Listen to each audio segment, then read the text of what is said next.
This guy put a paragraph about This this. guy, Created 3 inventions that accidentally caused the deaths Come on, watch this of man. I'm about to go to bed. I mean, millions if of you're really, people. I mean, watch it, Scientists watch it, watch it. created 3 inventions that accidentally caused the deaths of millions of people, including himself. Not only that, they decreased the average intelligence of people all around the world, increased crime rates, and caused 2 completely separate environmental disasters that we are still dealing with today. Part of this video is sponsored by Ren. More about them at the end of the show. In 1944, as a young chemist who had just finished his master's, Claire Patterson went to work on the Manhattan Project, building the first nuclear weapons. His job was to concentrate uranium-235, the fissile fuel for bombs, from the much more common uranium-238. And this required huge machines, mass spectrometers, which separated the 2 types of uranium by their slight difference in mass.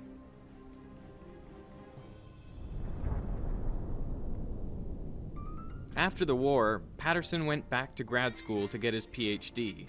He picked a research project that would take advantage of his experience with mass spectrometers, measuring the age of the Earth. Radioactive rocks are effectively clocks. Uranium-238, for example, decays into thorium, and then protactinium, and then 12 more decays, until it ends up as lead-206, which is stable. The rate of this decay is consistent and can be measured. It takes 4.5 billion years for half of a sample of U-238 to decay into lead-206. Patterson's PhD project was to determine the age of the Earth by measuring the ratio of uranium to lead in primordial rocks. okay. But to That's kinda calibrate his cool, instrument, honestly. first he used zircon crystals whose ages were known. Zircon is ideal for this purpose because when it forms, it contains trace amounts of uranium, but absolutely no lead. So any lead that you later find inside a zircon, you know must be the product of a uranium decay. Now, Patterson was tasked with measuring the lead content, That's and another cool. student, George Tilton, measured uranium. Tilton's uranium measurements were fine. They matched predictions. But Patterson's lead measurements were all over the place, and they were many, many times higher than they expected. We take George's uranium and my lead. Not right, Patterson. There was lead there that didn't belong there. So where What? was all this extra lead coming from? That mystery would take over the rest of Claire Patterson's life and bring him to the literal ends of the Earth. In 1908, a woman was driving across the Belle Isle Bridge in Detroit when her car stalled. A passing motorist stopped to help. In those days, cars needed How to did be they film hand this? cranked. Oh, watch to this, watch start. this. He knelt down and turned the crank, and the engine roared to life, a little too suddenly. The man couldn't get out of the way, and the crank handle hit him in the face and broke his jaw. He died as a result of Wait, his what? injuries. Sorry. I His didn't name know was Go, one tap, Byron then. Carter, and he was the founder of his own car company, so he was well connected in the Detroit auto scene. He counted among his close friends the founder of Cadillac, Henry Leland. Leland was so distraught didn't over his mean to friend's laugh. I didn't death know he that he died. resolved to eliminate hand cranks from his vehicles. Leland hired Charles Kettering to create a self-starting car, and by 1911, he had a working prototype. Hand cranking was difficult and dangerous, and best left to men. But a car that started itself changed everything. The world's first crankless car was the Cadillac Model 30. It was much more powerful than cars before it. It had a top speed of 45 miles per hour and 40 horsepower, double the Ford Model T. This video is crazy. The Model 30 was a Yeah. huge success for Cadillac, doubling the company's annual sales. But it had a problem. It was deafeningly loud. In internal combustion engines, a piston compresses the fuel-air mixture, which is then ignited by a spark from the spark plug. The expanding hot gases push the piston back down. The problem with the Model 30 engine was it compressed the fuel-air mixture more than previous models. So much, in fact, that often the fuel would spontaneously combust before the spark from the spark plug. So rather than orderly, perfectly timed explosions, you'd get multiple haphazard combustions leading to turbulent pressure waves inside the cylinder. The resulting sound led the problem to become known as engine knocking. Knocking wasn't just hard on the ears, it hurt the engine's performance. It reduced power output and lowered fuel efficiency. The vibrations also damaged the piston and walls of the cylinder, shortening the life of the engine. The good news was that engine knocking could be corrected by changing the fuel. Different fuels can withstand different levels of compression before detonating. And here comes the lead. N-heptane, for example, will spontaneously combust under only a little compression.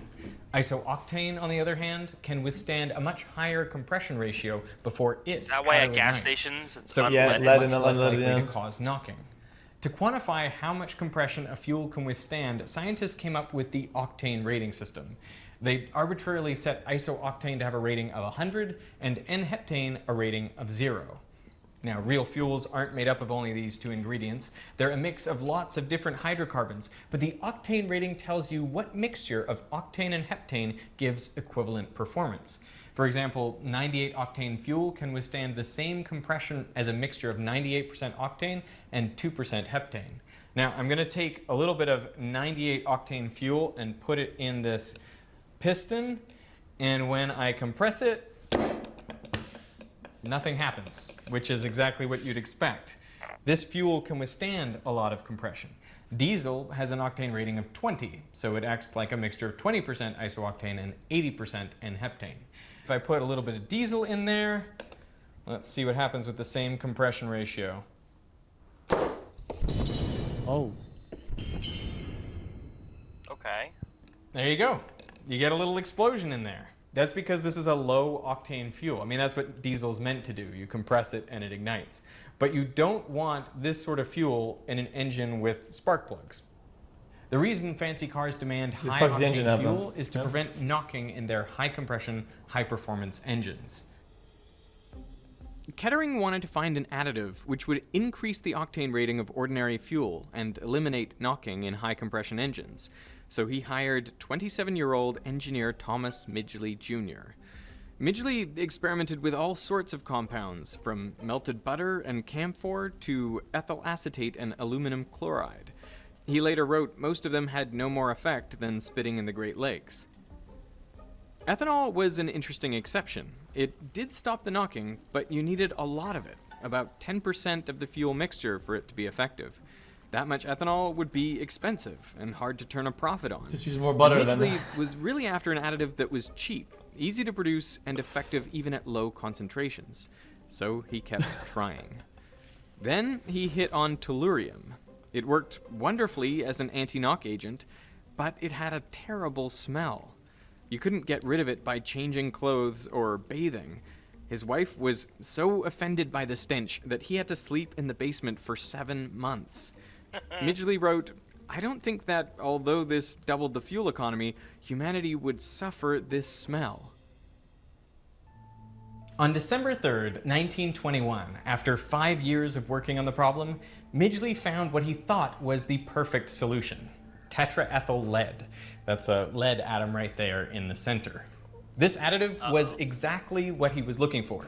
It stopped the knocking, it didn't smell, it was cheap to produce and readily available. Best of all, you only needed 1 part in 1,000 for it to be effective. In a call to Kettering, Midgley said, "Can you imagine how much money we're gonna make with this? We're gonna make $200 million, maybe even more." That is over $3 billion in today's dollars. Now, for his discovery, the American Chemical Society gave him the prestigious Nichols Award, and they asked him to do a series of public talks, but Midgley declined.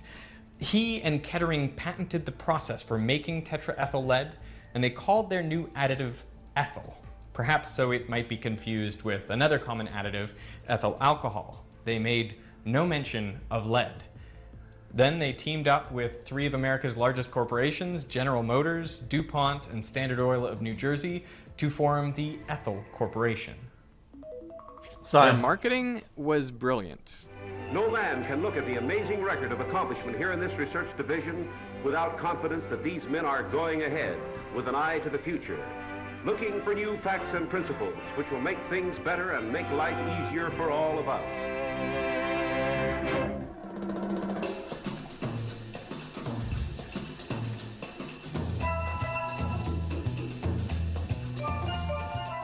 At the 1923 Indianapolis 500, the top 3 finishers all used ethyl, and the demand for leaded gasoline took off. To keep up, Ethyl Corporation had to build a new chemical plant in New Jersey, but the project began terribly. Within 2 months of operating, dozens of workers fell ill with lead poisoning. 5 of them died. To address the public outcry, Midgley held a press conference, and there he poured tetraethyl lead onto his hands, and he inhaled it for a full minute. He claimed he could do this daily without harm. But Midgley knew the dangers. The reason he had turned down the public talks was because he spent much of 1923 in Florida, where he himself was recovering from lead poisoning. He didn't go anywhere near his company's product if he could help it. Lead is dangerous even in small doses. It mimics calcium in our bodies, so there's no efficient way to get rid of it. And like calcium, lead can be stored in bones for years, meaning it can continue to poison the body long after the initial exposure. The organ most sensitive to lead is the brain. Lead breaks down the myelin sheath around axons and prevents the release of neurotransmitters. That's why common symptoms of lead poisoning are headaches, memory loss, and tingling in the hands and feet. And children are particularly susceptible. It's called the myelin lead sheath. exposure can cause permanent learning disorders and behavioral problems. And the dangers of lead had been known for hundreds of years. Already in 1786, Benjamin Franklin remarked that lead had been used for far too long, considering its known toxicity. You will observe with concern how long a useful truth may be known and exist before it is generally received and practiced on.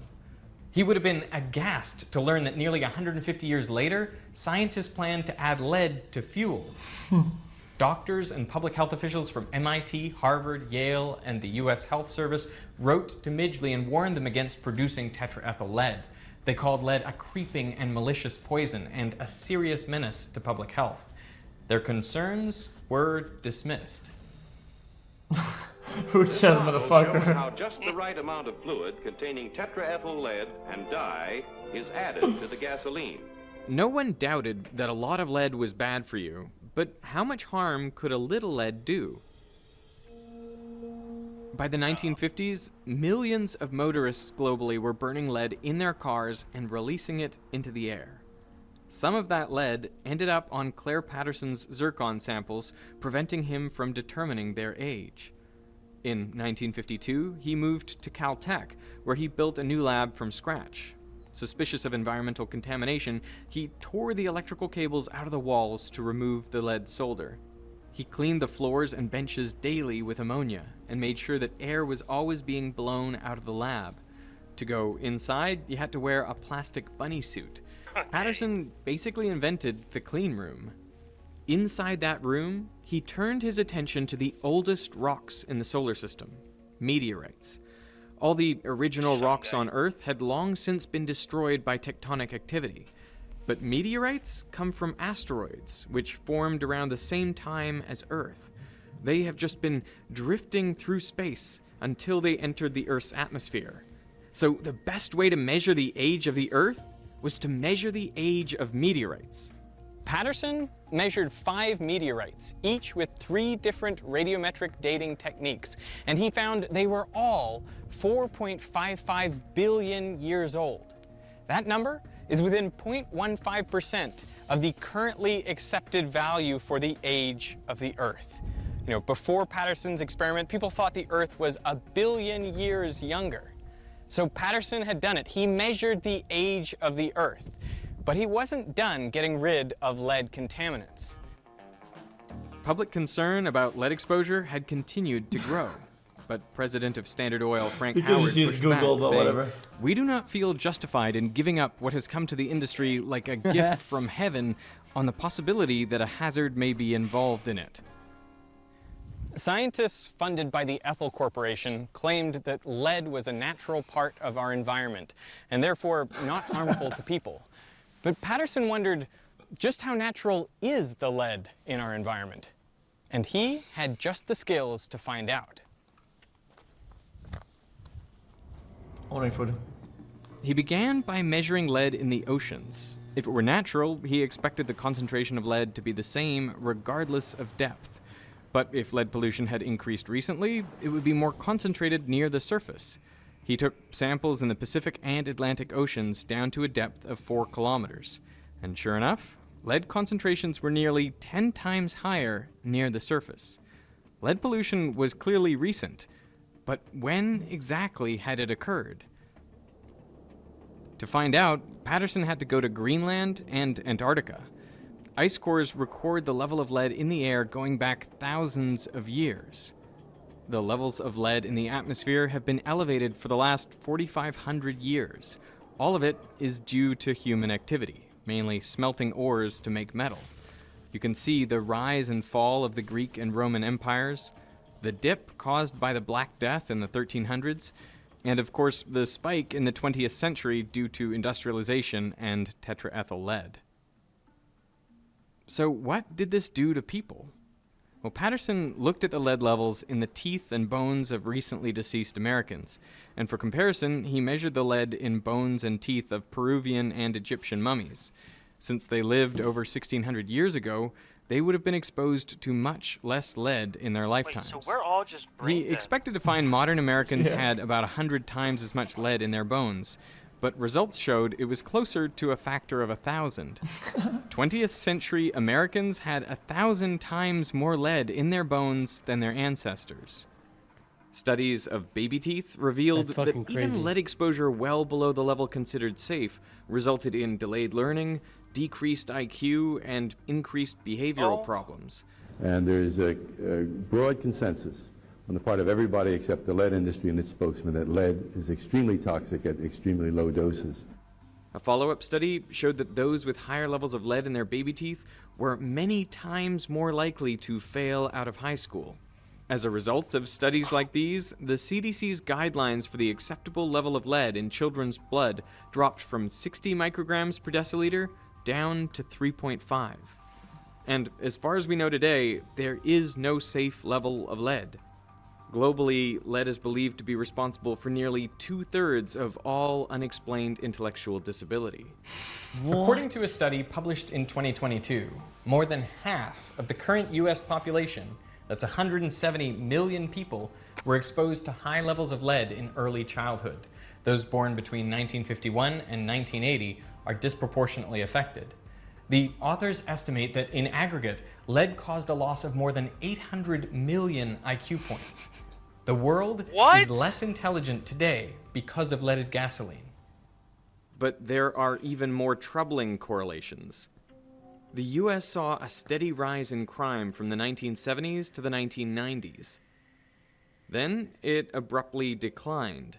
This graph looks eerily similar to a plot of preschool blood lead levels, just offset by 20 years. The obvious question is, did kids who were exposed to higher levels of lead grow up to commit more crimes than they otherwise would have? You might think this is just a spurious correlation, but the same pattern appears in many countries, including Britain, Canada, and Australia. That's fucking crazy. And we know there's a causal connection between lead exposure and antisocial or violent behavior. A study of 340 teenagers found that those who were arrested were 4 times as likely to have elevated lead in their bones than similar demographic controls who didn't have run-ins with the law. Now, this doesn't mean that lead is responsible for all of the increase in crime, but it's very likely responsible for some of it. Now, it's tough to estimate the precise death toll of lead.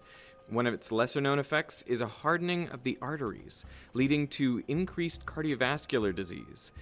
A study from 2018 found lead was likely responsible for 250,000 heart disease deaths per year in the US. Assuming a constant rate over the past century, that amounts to 25 million deaths in the US alone. Globally, the figure may approach 100 million. Most of those deaths are due to Midgley's decision to put lead in gasoline, a substance he knew firsthand was toxic, but he did it anyway to maximize profits. And This guy's the real world killer. current estimates of deaths That caused by tells lead us range shit. from 500 to 900,000 per year. The 2020 UNICEF report warns that 1 in 3 children globally, that's over 800 million children, have blood lead levels at or above 5 micrograms per deciliter.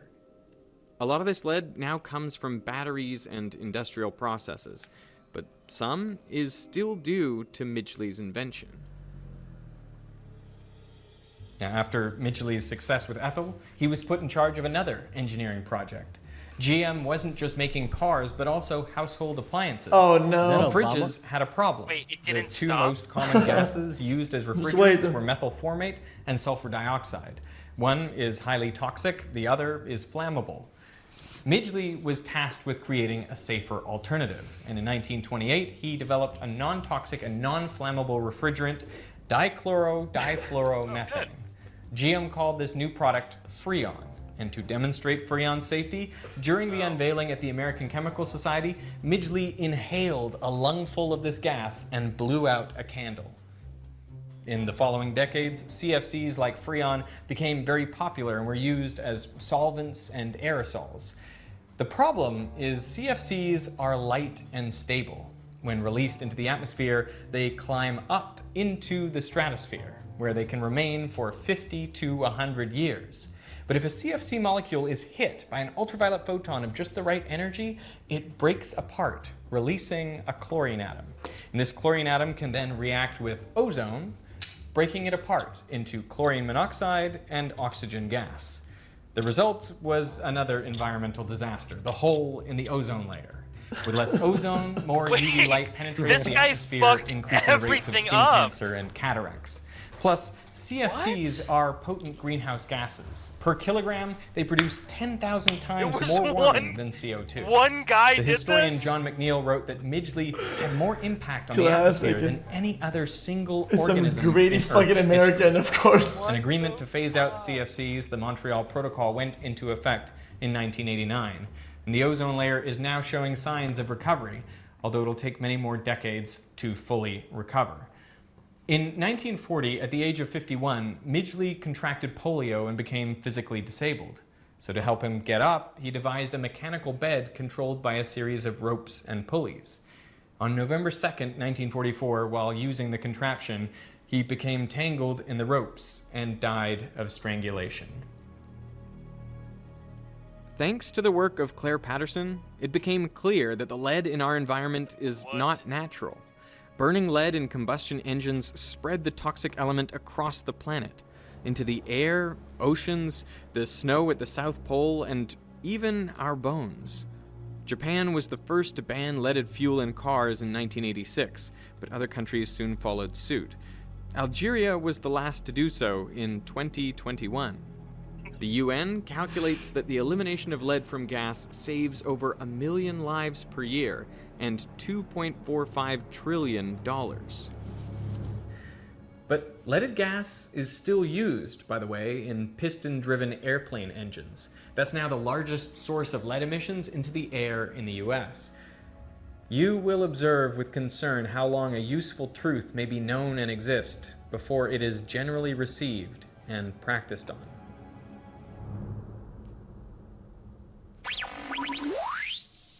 Bro, this video fucking blew my mind that it was When literally I just first one guy. learned about Thomas Midgley and Claire Just the one same guy. guy made the hole in the ozone layer too. Like, how do you keep fucking up so bad? And then he died by getting tangled in his contraption? Like, what? Yeah, well. What the fuck? I'm going to bed.